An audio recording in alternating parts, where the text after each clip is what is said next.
Peise, tudo bom? Então a gente continua aqui o nosso curso extensivo para a prova da Ordem dos Advogados do Brasil, matéria, disciplina de Direito Constitucional. E a gente vai falar sobre organização dos poderes. Vocês estão acostumados a tratar esse tema como divisão de poderes, muitas vezes, divisão de poderes. O pessoal usa esse termo e vocês aprendem isso, na verdade, desde lá do ensino fundamental. E aí todo mundo diz assim, é muito óbvio, o que é a divisão de poderes? É o executivo, o legislativo e o judiciário, certo? Certo. Quando a gente estuda isso do ponto de vista do direito constitucional, a gente apenas aprofunda isso, a gente apenas deixa isso um pouco mais complexo, a gente verticaliza a nossa análise.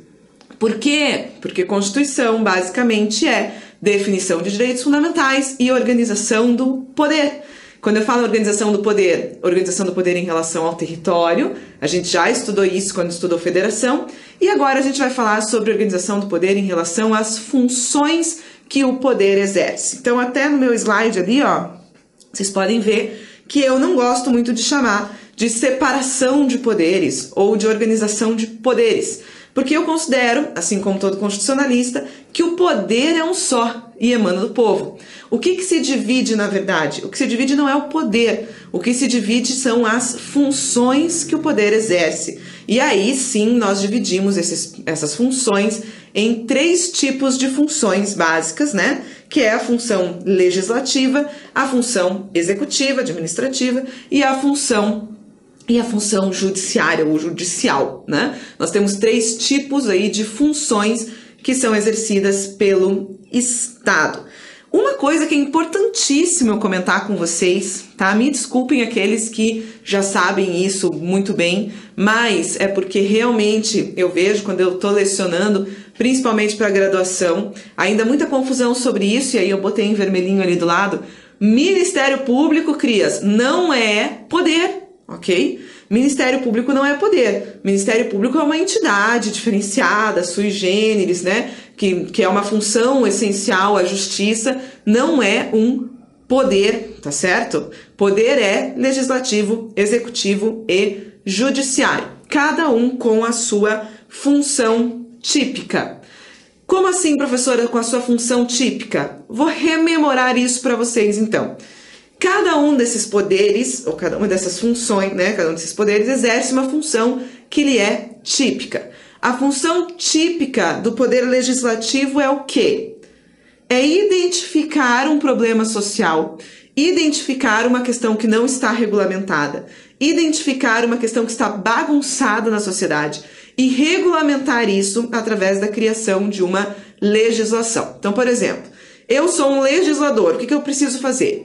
Eu preciso andar na rua, eu preciso conversar com as pessoas, eu preciso saber o que as pessoas estão inseguras sobre os padrões de conduta que elas devem adotar. Por exemplo, compra na internet, eu não sei quem que tem que pagar o frete, e se o negócio der errado, eu não sei quem se responsabiliza, eu não sei para quem que eu devo pagar tributo. Então a gente precisa criar uma legislação sobre compras na internet. Essa é a função do legislador, identificar um problema, um caos, uma insegurança e transformar isso numa regulamentação, através de um procedimento de criação de lei. Qual que é a função do Poder Judiciário? Professora, a função do Poder Judiciário é julgar. Óbvio que é julgar, Mas é julgar o quê? É julgar como? É o quê? É quando você tem um conflito em relação à interpretação ou à aplicação do sistema jurídico. Eu não digo só das leis, Óbvio que eu não digo só das leis, porque vocês sabem que nós temos outras fontes aí, princípios, jurisprudência, doutrina e tudo mais. Mas quando você tem um conflito em relação à aplicação, à interpretação do ordenamento jurídico, e é necessário sanar esse conflito para realizar direitos, o Poder Judiciário aparece. Então, o Poder Judiciário ele aparece para, na verdade, efetivar os direitos das pessoas. Você tem um direito, você quer exercer aquele direito, então ou você tem alguém que está resistindo àquela tua vontade de exercer aquele direito por algum motivo, ou você tem uma dificuldade de interpretação e aplicação do ordenamento jurídico para chegar naquele direito que você pretende, e aí é o Poder Judiciário quem vai analisar, quem vai interpretar e quem vai dizer, olha, aqui cabe impor o direito ao fulano que está resistindo, ou aqui cabe interpretar o ordenamento jurídico de tal maneira para assegurar o direito, ou aqui não cabe, né? Quem vai fazer essa interpretação é o Poder Judiciário. E, por fim, nós temos aqui ainda o Poder Executivo. O que faz o Poder Executivo? O Poder Executivo administra. O que significa isso? Administrar, né?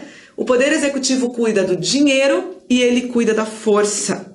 Nós temos autores, né, autores clássicos que diziam que o Poder Executivo era o senhor da bolsa e da espada. Sim, ele arrecada valores, né, através da cobrança de tributos, e ele define como gastar esses valores a partir da criação de políticas públicas. Bem como o Poder Executivo também administra a força, né? Ele administra a segurança pública através das polícias, através do exército.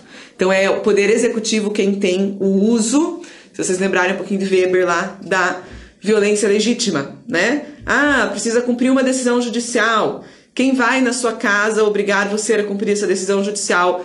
Então, se você vai ter que ser preso, você não quer ir? E o juiz disse, prenda. Quem é que vai na tua casa te buscar e te levar para a cadeia? É o juiz? Não, né? É um policial. E esse policial está a serviço de quem? Está a serviço, né, do Poder Executivo. É o Executivo que comanda a força, certo?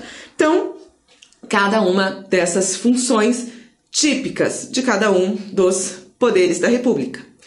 Mas também é preciso destacar que esses poderes não fazem só isso. Eles não fazem só as suas funções típicas. Cada um desses poderes, em alguma medida, tem também funções atípicas, realiza também funções atípicas. Como assim, professora? Assim, ó, assim. Por exemplo, o Poder Legislativo, que foi o primeiro que a gente trabalhou, tá? Ele tem um orçamento próprio. Para que ele tenha autonomia, para que ele possa se exercer de maneira plena, ele tem um orçamento próprio. Então, o Poder Legislativo, por exemplo, o Congresso Nacional, é ele quem define quantos maços de folha sulfite precisa comprar para realizar suas atividades. Comprar maços de folha sulfite, definir quantos, realizar procedimento de licitação, isso é uma atividade legislativa? É uma função típica do Poder Legislativo? Não, claro que não. É uma função atípica. Então, o Poder Legislativo, de maneira atípica, pode fazer função administrativa. Da mesma maneira que o Poder Legislativo, pela Constituição Federal, tem uma função atípica importantíssima de julgar. Quem é que o Poder Legislativo julga? Ele julga o presidente da República nos casos de crime de responsabilidade, o tal do impeachment, né? Então, o impeachment é uma função atípica do Poder Legislativo. Julgar, normalmente o Poder Legislativo não julga, mas nesse caso específico ele julga de maneira atípica. Mesma coisa o Poder Judiciário. Normalmente o Poder Judiciário julga, né? Normalmente o Poder Judiciário julga. Mas pode ser que o Poder Judiciário também, por exemplo, organize suas próprias finanças e realize concursos públicos.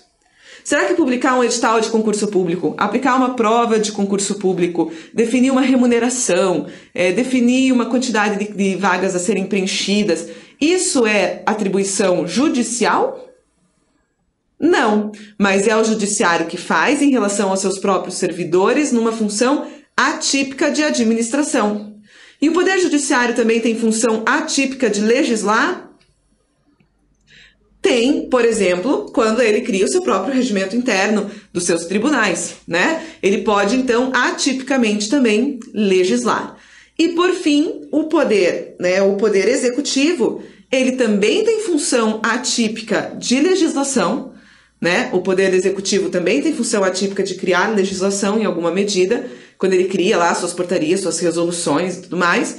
E ele também tem função atípica de julgar em algumas circunstâncias. Por exemplo, quando um servidor público comete, né, um servidor público do Poder Executivo, comete um determinado, ou é acusado de cometer uma determinada irregularidade, e aí ele vai sofrer um processo administrativo para verificar se ele deve sofrer uma penalidade ou não. Esse processo administrativo, ele é organizado pela própria, né, por uma comissão que fica dentro do próprio Poder Executivo, que vai avaliar provas, que vai produzir provas, que vai analisar a defesa, que vai analisar a acusação e que vai emitir uma decisão. Opa, analisar provas, analisar a defesa, emitir uma decisão, isso é uma função típica do Poder Executivo? Não, isso é uma função típica do Poder Judiciário, mas o Poder Executivo faz de maneira atípica. Então, o que eu quero que vocês entendam até aqui? Tem os 3 poderes, Executivo, Legislativo, Judiciário. Cada um deles realiza funções típicas e cada um deles realiza também funções atípicas, tá certo? Beleza. E o Ministério Público não é poder, criatura, tá? Lembra disso. Beleza? Então vamos começar pelo começo, falando do poder legislativo. É o poder em que nós vamos nos alongar mais, tá certo? É o poder que, embora entre eles não exista hierarquia, para o direito constitucional e para a estrutura, né, dos cursos de direito constitucional, o poder legislativo é onde a gente se demora mais, porque ele é mais importante para a gente. Como assim, professor? Ele é mais importante que o judiciário e que o executivo? Não, não é que ele é mais importante que esses outros poderes. É que normalmente o poder judiciário, você quando estuda direito, você já estuda o poder judiciário estudando o processo. Então, quando você estuda lá processo civil, quando você estuda processo penal, você estuda já a garantia dos juízes, como é que funciona o poder judiciário, como é que funcionam as suas atribuições, o que eles fazem, o que eles deixam de fazer. E mesma coisa em relação ao poder executivo quando você estuda direito administrativo. Quando você estuda direito administrativo, você estuda basicamente a estrutura da administração pública, que é a estrutura do poder executivo. Então você descobre os princípios que regem a atividade do poder executivo, como que se organiza isso, como que é a cadeia de hierarquia dentro desse poder, o que pode fazer, o que não pode fazer. Quem fica efetivamente dentro das ementas da disciplina de direito constitucional é o poder legislativo. Então a gente se demora um pouquinho mais na análise do poder legislativo. Eu vou ficar aqui, nesse curso, analisando o poder legislativo do ponto de vista federal. Da mesma maneira que eu fiz quando a gente estudou federação e eu analisei a intervenção do ponto de vista federal. Por quê? Porque, normalmente, na prova da OAB, exame unificado, cobra-se mais a ideia do que vem previsto, do que vem discriminado, do que vem definido pela Constituição Federal, certo? Então, se te cobrarem poder legislativo na prova da OAB, normalmente vão te cobrar poder legislativo do ponto de vista federal. Se você tiver curiosidade, se você achar que é importante, claro, vai lá dar uma olhadinha, né, no poder legislativo estadual, dá uma olhadinha no que tem sobre isso na Constituição Federal e estadual, no estado que você reside, enfim. Mas eu vou ficar aqui, vou dar preferência para o legislativo do ponto de vista federal. O legislativo do ponto de vista federal, no Brasil, ele é bicameral. A gente já falou sobre isso quando a gente falou de federação. O que significa dizer que ele é bicameral? Ele funciona com 2 câmaras. Uma câmara, que é a Câmara dos Deputados, e outra, que é o Senado Federal. E você sabe muito bem, porque eu já te ensinei, por que é que ele funciona com esse sistema de 2 câmaras. Para que é que existe o Senado Federal, criatura? Existe para equilibrar a federação. Vamos lembrar disso? Então, a Câmara dos Deputados, ela serve para fazer a representação do povo. E o Senado Federal serve para fazer a representação dos estados. Então, na Câmara dos Deputados, você tem a representação proporcional da população desse país. E no Senado Federal você tem a indicação, vamos dizer assim, de senadores por estado membro e Distrito Federal. Então, enquanto você tem na Câmara dos Deputados uma representação proporcional, no Senado Federal você tem 3 senadores por cada entidade federativa. Lembram disso? Beleza. Então vamos começar falando da Câmara dos Deputados, característica da Câmara dos Deputados. Câmara dos Deputados, belezas, é essa Câmara que representa o povo. A ideia, portanto, aqui é que nós tenhamos a representação propriamente da nossa população. Esqueçam os estados e pensem na população. A representação das vontades dessa população, da posição ideológica dessa população, da faixa etária dessa população, dos interesses dessa população, enfim. É por isso que a Câmara dos Deputados, se você tiver que olhar nesse desenho aqui, você sabe qual é a Câmara dos Deputados na foto? É essa aqui, ó, que tá virada para cima. Eu marquei ali em vermelho, não sei se ficou bem ali. Essa que tá virada para cima é a Câmara dos Deputados. Ela está virada para cima justamente porque ela oxigena, ela traz ideias novas, ela traz os interesses da população como um todo. Para eu ser um deputado federal, o que precisa, professora? Você precisa ter 21 anos, belezinha. E você precisa se eleger, né? Ó, 21 anos, novinho, criança, baby, né? E você precisa se eleger pelo sistema proporcional. Como que é o sistema proporcional? É assim, a Constituição define que cada estado vai ter no mínimo 8 e no máximo 70 deputados federais, tá? No mínimo 8 e no máximo 70 deputados federais. Dependendo do quê? Dependendo da quantidade populacional daquele estado. Então, se for um estado bem pequenininho, Acre, Santa Catarina, ele vai ter algo mais próximo de 8. Se for um estado com uma população grande, São Paulo, por exemplo, Minas, você vai ter algo mais próximo de 70. Então, você pode ter no mínimo 8 e no máximo 70, dependendo da quantidade populacional, daquele estado. Ah, como é que eu sei, professora, quantos são? Ah, isso é a legislação eleitoral que determina, antes do momento das eleições, quantos deputados vão ser para cada estado. Desde que no final da conta você chegue num total de 513 deputados para todo o país, tá?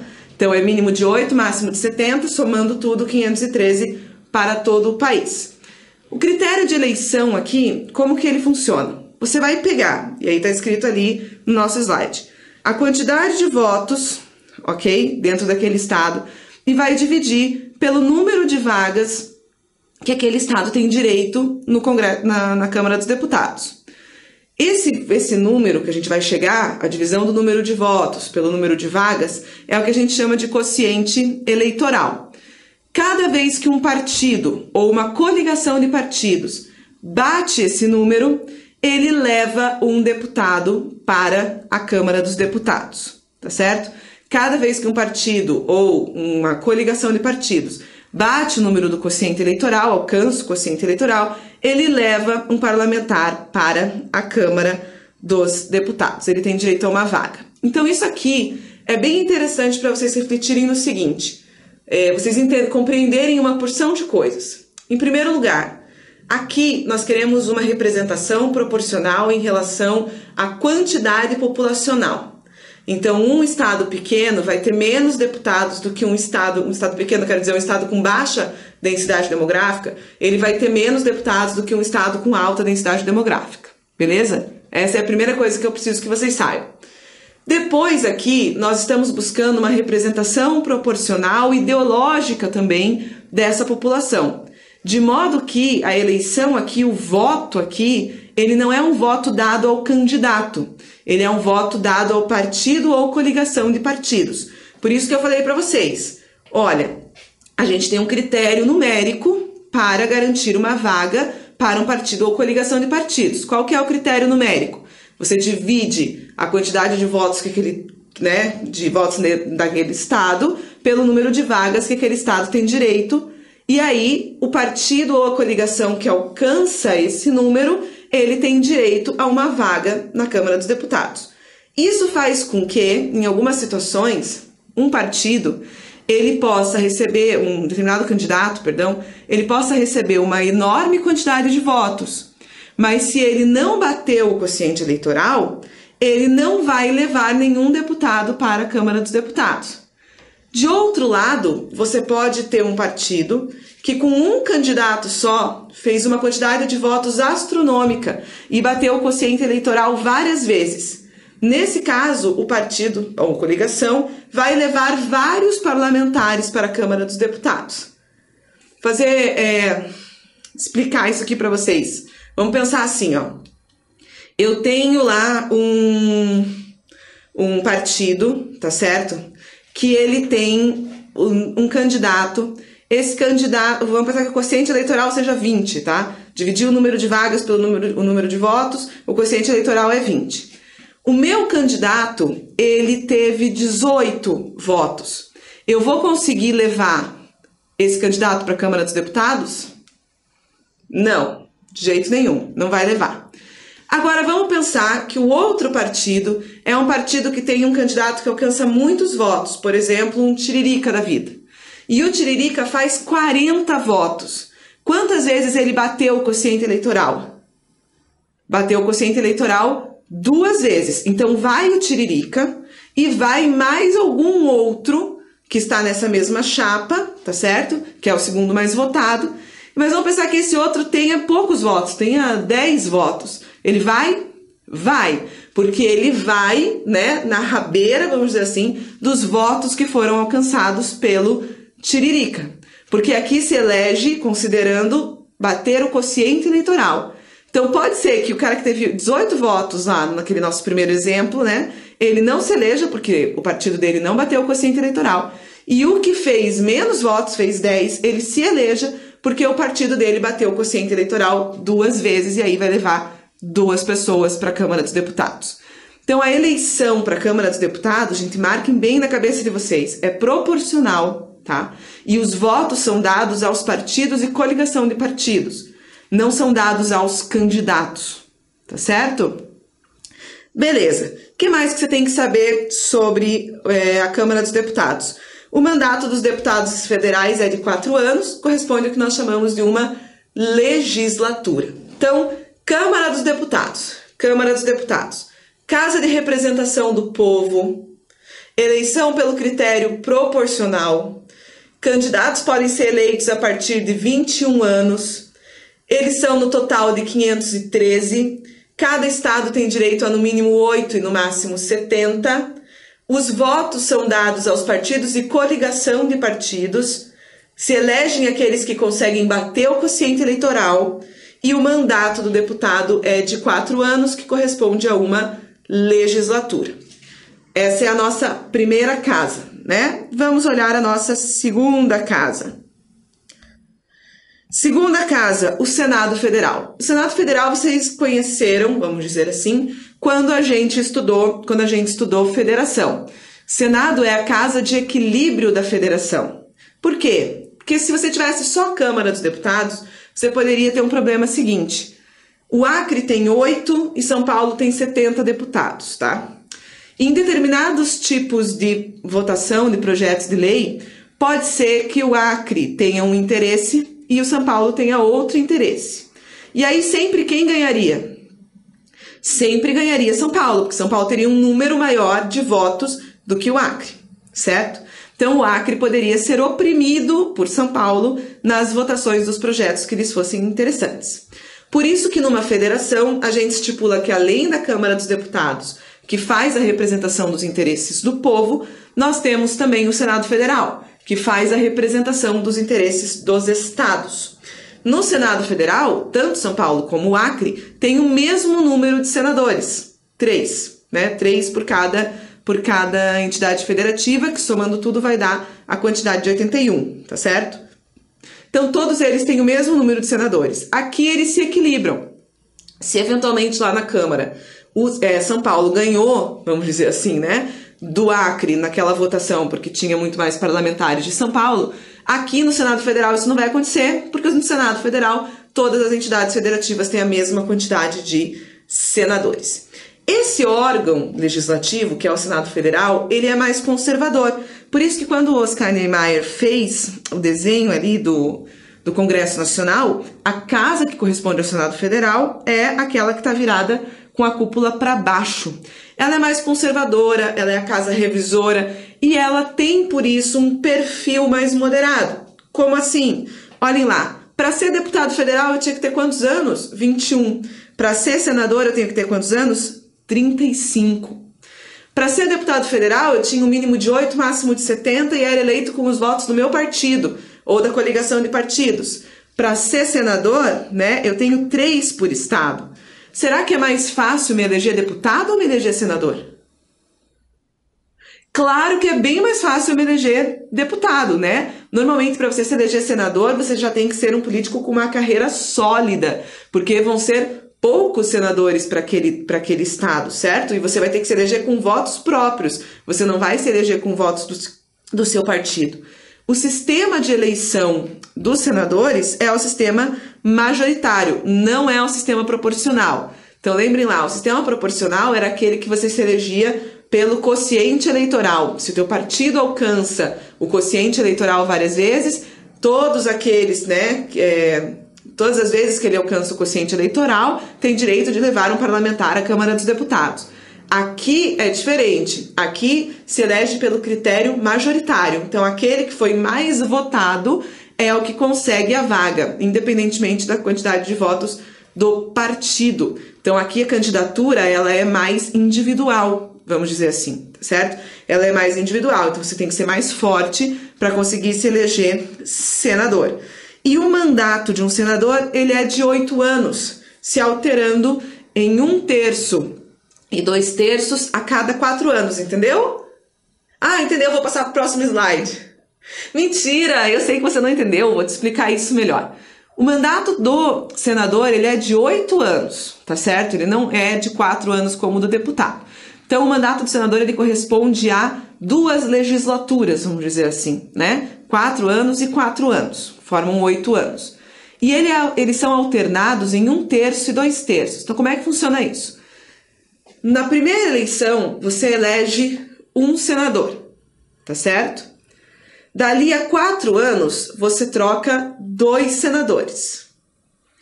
Dali a 4 anos, você troca aquele primeiro senador. Ele chegou aos 8 anos do mandato dele. Dali a 4 anos, você troca os outros 2 senadores, que chegaram ao 8º ano do mandato deles. Beleza? Então, são 8 anos de mandato para cada um, sendo que a cada 4 anos você alterna. Uma vez você troca um e dali a 4 anos você troca 2. Dali a 4 anos você troca aquele primeiro, dali a 4 anos você troca os outros 2. Então é natural que a cada 4 anos você tenha eleição para senador, mas em uma eleição você vote e o teu estado escolha um senador só, e na outra eleição, dali a 4 anos, ele escolha 2. Na outra ele substitua aquele primeiro, na outra outros 2. Beleza? Então, vamos lá. A diferença, né, aqui, Senado. Senado você tem, enquanto na Câmara dos Deputados 21 anos, no Senado 35, enquanto na Câmara dos Deputados critério de eleição proporcional, no Senado majoritário, enquanto na Câmara dos Deputados representação do povo, no Senado representação dos estados, enquanto na Câmara dos Deputados mandato de 4 anos, no Senado mandato de 8 anos, beleza? Beleza, então essa é a estrutura do nosso poder legislativo. Essa é a estrutura do nosso poder legislativo. Vamos falar um pouquinho sobre como acontece o funcionamento desse poder legislativo. O poder legislativo funciona por legislaturas. É um período de tempo que a gente considera de 4 anos, que corresponde ao mandato dos deputados federais, tá certo? Essas legislaturas de 4 anos se dividem em sessões legislativas, que vão, conforme está aqui no slide, dá uma olhadinha ali, entre o dia 2 de fevereiro ao dia 17 de julho e do dia 1º de agosto ao dia 22 de dezembro. Então, esse período é o período de funcionamento regular do Congresso, tá? Funciona de 4, né? A gente considera legislaturas, 4 anos, e dentro das legislaturas, as sessões legislativas, que vai de fevereiro a julho e de agosto a dezembro. Esse é o período de funcionamento regular. Quando a gente tem uma votação em janeiro, portanto, ou quando a gente tem uma votação ali entre a metade de julho e o início de agosto, nós vamos estar trabalhando no período de recesso do Congresso Nacional, que não é o seu período de funcionamento normal. Então, se eu for convocar uma sessão para o período de recesso, é o que está marcado no nosso slide, será uma convocação extraordinária, não ordinária, não comum, extraordinária, diferenciada, diferente, esquisita, feita fora do período regular. Quando que eu tenho convocação normalmente nesses períodos? Ou seja, ali entre dezembro e fevereiro ou no mês de julho. Se for decretado estado de defesa, intervenção federal vocês já conhecem, estado de sítio, ok? Porque são situações muito graves, são situações muito urgentes, o Congresso precisa participar. Então, se o presidente decretar qualquer uma dessas exceções constitucionais, tem que chamar o Congresso para se reunir, para aprovar ou para autorizar a medida, ainda que seja no período de recesso, tá? Outro que vocês conhecem bem, outra situação que vocês conhecem bem, em que a gente tem a convocação extraordinária do Congresso, é no caso da posse do presidente e do vice. Que dia que acontece a posse do presidente e do vice? Acontece lá no dia 1º de janeiro, lembram? Em dia 1º de janeiro, está funcionando o Congresso regularmente?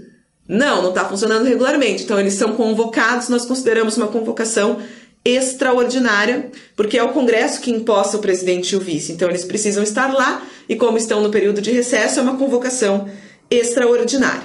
Além dessas hipóteses, a Constituição ainda autoriza, né, que seja convocado fora do período regulamentar, em caso de urgência ou interesse público relevante. Então, se a gente tiver uma matéria, mesmo que não seja estado de sítio, estado de defesa, intervenção federal, se a gente tiver outro tema que seja de urgência ou de interesse público relevante, é possível fazer a convocação extraordinária, né, para que eles venham fazer a votação do tema.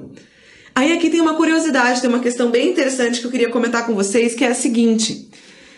Antigamente, né, pelo texto originário da Constituição, quando os parlamentares eram convocados extraordinariamente, eles tinham direito a receber um valor, um extra, né, porque estavam trabalhando nas férias, vamos dizer assim, estavam trabalhando no período de recesso. Então, como é que funcionava? Vocês recebiam os seus valores, os seus vencimentos por trabalhar no período regulamentar. Se fossem convocados no período de recesso, eles tinham direito a receber uma parcela diferenciada, um bônus aí por estarem trabalhando no recesso. O que acontecia? Esse bônus às vezes correspondia ao valor do vencimento ou a um valor até mais alto que o valor do vencimento. E aí acontecia que os parlamentares gostavam muito de ser convocados no recesso porque recebiam um valor muito alto, né? E aí muitas coisas eram até deixadas, inclusive, para que eles agendassem, marcassem como convocação extraordinária para receber um valor extra, tá certo? Houve uma emenda constitucional que vedou isso, impediu isso. Então, é muito importante que vocês saibam que, atualmente, é vedado o pagamento de parcela indenizatória no caso de convocação extraordinária, tá certo? É vedado o pagamento de parcela indenizatória. Então, se o examinador da ordem perguntar para você assim, olha, o funcionamento das sessões legislativas acontece entre o dia 2 de fevereiro e 17 de julho. Se houver uma convocação no dia 19 de julho, o senador tem direito a receber uma parcela indenizatória pelo seu comparecimento. Verdade ou mentira? Mentira, mentira deslavada, tá certo? Não tem direito de receber mais parcela indenizatória. Houve emenda constitucional em relação a isso. Então, o que nós falamos nessa aula até agora? Nós falamos que a gente adentrou a análise da estrutura da organização dos poderes, né? Nós falamos sobre as funções que cada poder exerce, funções típicas e funções atípicas.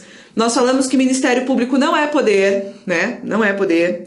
Nós falamos ainda, começamos a falar do poder legislativo, falamos do poder legislativo em âmbito federal, falamos do sistema bicameral, falamos da Câmara dos Deputados, falamos do Senado Federal e falamos do funcionamento do Congresso Nacional em relação às suas sessões ordinárias e às convocações extraordinárias.